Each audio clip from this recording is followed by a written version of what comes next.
আজকে আমি বাড়িতেই বানাবো রেস্টুরেন্ট স্টাইলের চিকেন রেজালা। তার জন্য আমি প্রথমে 500 গ্রাম চিকেন নিয়ে নিয়েছি, আর সেটাকে ভালো করে ম্যারিনেট করে নিতে হবে। চিকেনটাকে ম্যারিনেট করার জন্য লাগছে পরিমাণ মতো লবণ, গোলমরিচের গুঁড়ো, আদা রসুন পেস্ট, টক দই, আর তার সঙ্গে কিছুটা হলুদ গুঁড়ো দিয়ে দেব রঙের জন্য, আর সাদা তেল দেব। সেটাকে সাদা তেল দিয়ে ভালো করে ম্যারিনেট করে নেব। চিকেনটাকে ম্যারিনেট করে 30 মিনিটস আমি রেখে দেব। তো এটা যদি 1 আওয়ারও রাখা যায় তাহলে আরও ভালো হয়। যত বেশিক্ষণ ধরে এটাকে ম্যারিনেট করে রাখা যাবে ততই চিকেনটা বেশি ভালো হবে, তত আরও কালারও আসবে আর টেস্টটাও খুব ভালো হবে। এখানে আমি কালারের জন্য সামান্য হলুদ গুঁড়ো অ্যাড করেছি। আপনারা চাইলে এখানে কেশর অ্যাড করতে পারেন, কারণ চিকেন রেজালাতে বেশি কালার হয় না। তো এখানে সামান্য হলুদ গুঁড়ো দিয়ে কালার করতে হবে। দেখতেই পাচ্ছেন যে ম্যারিনেশনের কালারটা কত সুন্দর এসেছে। তো ঠিক এরকমই ম্যারিনেশনের কালারটা আসবে।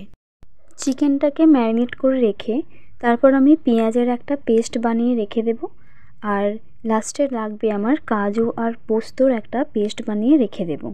কাজু আর পোস্ত বাটা ছাড়া কিন্তু চিকেন রেজালার টেস্ট আসবে না। আমি একটা কড়াই বসিয়ে তার মধ্যে সাদা তেল গরম করে দুটো তেজপাতা আর দারুচিনির টুকরো দিয়ে ফোড়ন দিয়ে তারপর যে পেস্ট করে রাখা পেঁয়াজগুলোকে কিছুক্ষণ ফ্রাই করে আদা রসুন পেস্টটাকে আমি দিয়ে দেব।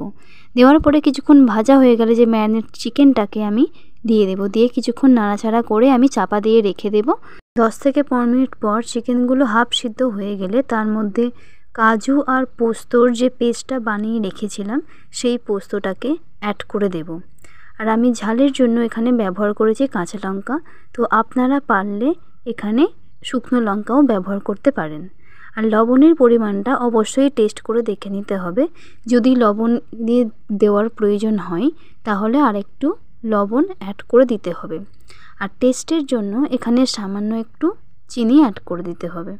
তারপর আমি যে মশলা বানিয়ে রেখেছিলাম সেই মশলাটাকে অ্যাড করে দিলাম। বেশ, আজকে আমাদের রেস্টুরেন্ট স্টাইলের চিকেন রেজালা রেডি।